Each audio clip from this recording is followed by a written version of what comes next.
चिट्ठी न कोई संदेश। चिट्ठी आई है वतन से, चिट्ठी आई है।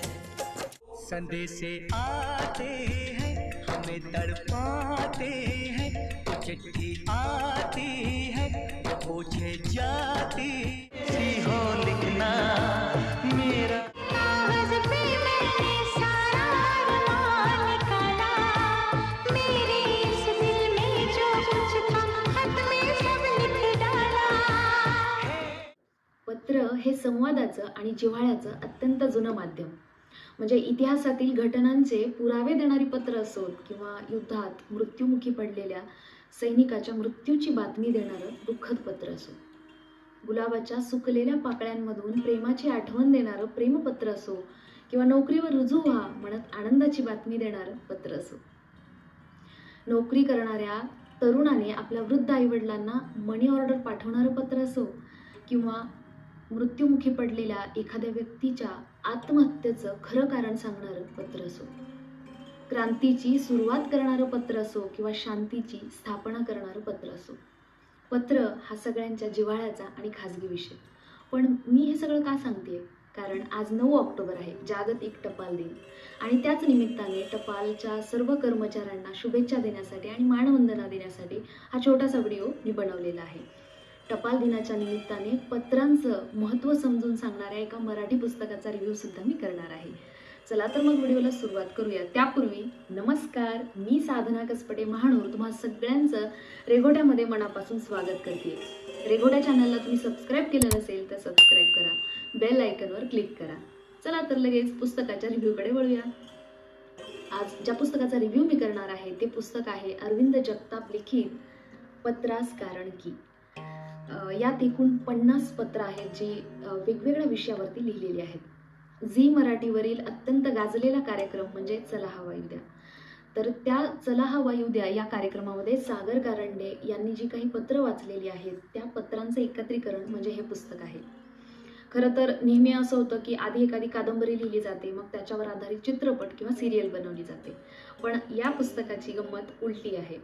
आधी मालिकेसाठी त्यांनी ती पत्र लिहिली आणि ती एवढी गाजली, लोकांना ती इतकी आवडली की त्याचं पुस्तक व्हावं अशी मागणी झाली आणि त्यामुळे त्यांनी हे पुस्तक प्रकाशित केलं. जेव्हा राजकारण सामान्य माणसाचं अभिव्यक्ती स्वातंत्र्य हिरावून घेतं तेव्हा त्याला समाज व्यवस्थेबद्दलची जी परखड मतं मांडायची असतात त्यासाठी कला, साहित्य अशा गोष्टींची मदत घ्यावी लागते. आणि त्याच वेळी अशी काळजाला हात घालणारी, मनाला हेलावून टाकणारी आणि विचार करायला भाग पाडणारी पत्र जन्माला येतात. आणि ही गोष्ट मला या पुस्तकातून जाणवते की लेखकाला खूप काही म्हणायचं आहे. आजूबाजूचं जे बदललेलं वातावरण आहे, बदललेलं राजकारण आहे किंवा राजकारणाची जी बदललेली पातळी आहे आणि सोशल मीडिया आला त्यामुळे त्याचा समाजावर झालेला जो परिणाम आहे, बदललेली नाती, संस्कृती, ह्या सगळ्या गोष्टींचा परिणाम कुठेतरी लेखकाच्या संवेदनशील मनावरती झालेला आहे. त्यामुळे त्यांची होणारी घुसमट किंवा ह्या बदलत्या काळात काही हरवलेल्या ज्या चांगल्या गोष्टी आहेत त्या कुठेतरी परतून याव्यात असं लेखकाला वाटतं आणि त्या सगळ्या गोष्टी त्यांनी त्यांच्या या पत्रातून मांडलेल्या आहेत. हे पुस्तक म्हणजे नॉस्टॅल्जिया आहे. तंत्रज्ञान प्रगतशील होण्यापूर्वीचा जो काळ होता तो काळ त्यांनी खूप छान पद्धतीने पत्रांमधून रेखाटलेला आहे. म्हणजे त्यांनी आधी सांगितलेलं आहे की पूर्वी जेव्हा पोस्टमन गावात यायचा तर गावातला प्रत्येक व्यक्ती उत्सुक असायचा की अरे नेमकं हे पत्र कोणाच्या घरी आलेलं असेल. मग ते पत्र आल्यानंतर सगळ्यांनी एकत्रितपणे बसून ते पत्र वाचण्याचा आनंद असेल किंवा कधी कधी पोस्टमनच ते पत्र वाचून दाखवायचा. तर तो आनंद जो होता तो खूप छान होता. आता आपण आजूबाजूच्या व्यक्तींची साधी विचारपूसही करत नाही किंवा एखाद्याला खाजगी प्रश्न विचारला तर तो त्याच्या पर्सनल स्पेसमध्ये घुसल्यासारखं किंवा अटॅक केल्यासारखं वाटतं. ही परिस्थिती का आलेली आहे, ही खंत त्यांनी त्यातून बोलून दाखवलेली आहे. पूर्वी पत्र लिहिण्यासाठी सगळं कुटुंब एकत्र बसायचं, कोणाचे आशीर्वाद असायचे, कोणाचा मोलाचा सल्ला असायचा तर कोणाचा गोड पापा असायचा. पत्र लिखाणासाठी एकत्र बसणं, पत्र वाचण्यासाठी एकत्र बसणं, तो जो एकत्रितपणा होता सगळ्यांचा तो आज सोशल मीडियामुळे कुठेतरी हरवलेला आहे. म्हणजे प्रत्येकाच्या हातात मोबाईल आहे, व्हॉट्सअप आहे, ईमेल आहे, सोशल मीडिया आहे. त्यामुळे एकत्र असूनही प्रत्येकाच्या वाट्याला एक वेगळंच एकटेपण आलेलं आहे. पण ते पत्रांच्या वेळी नव्हतं. त्यात तो एकत्रितपणा होता, कुटुंबाचं एकत्रित असणं होतं ते आता हरवलेलं आहे.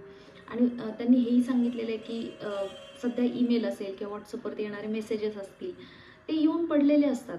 आता आपल्याला ते वाचण्यासाठी 1-1, 2-2 दिवस लागतात किंवा वाचावंसं वाटतच नाही लगेच आलेला मेसेज. पण पूर्वी जी पत्र यायची ती कधी एकदा उघडेन आणि कधी एकदा वाचेन असं वाटायचं.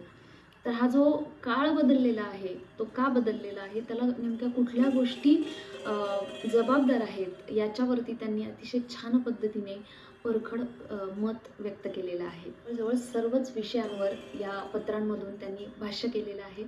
अतिशय डोक्याला झिंझिण्या आणणारं, विचार करायला भाग पाडणारं आणि वाचनीय असं हे पुस्तक आहे.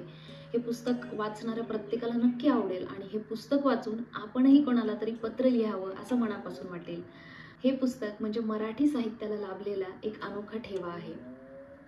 टपाल आणि पत्र हरवत चाललेल्या काळात त्यांची आठवण आणि गरज निर्माण करणारं हे पुस्तक आहे. जेव्हा जग खूप मोठं होतं आणि तंत्रज्ञान प्रगत नव्हतं, तेव्हा एकमेकांशी वर्षानुवर्ष भेटणं आणि बोलणं व्हायचं नाही. त्या काळात आपल्या माणसांना भेटल्याचा, बोलल्याचा आणि आपली माणसं सुखी असल्याचा आनंद पत्रांनी दिला.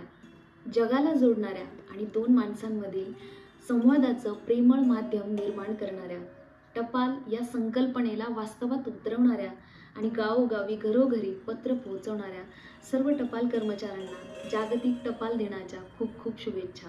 आजचा हा आगळा वेगळा व्हिडिओ तुम्हाला कसा वाटला हे नक्की कमेंट करून सांगा. आवडल्यास लाईक, शेअर आणि सबस्क्राईब करायला विसरू नका. भेटूया लवकरच. तोपर्यंत धन्यवाद.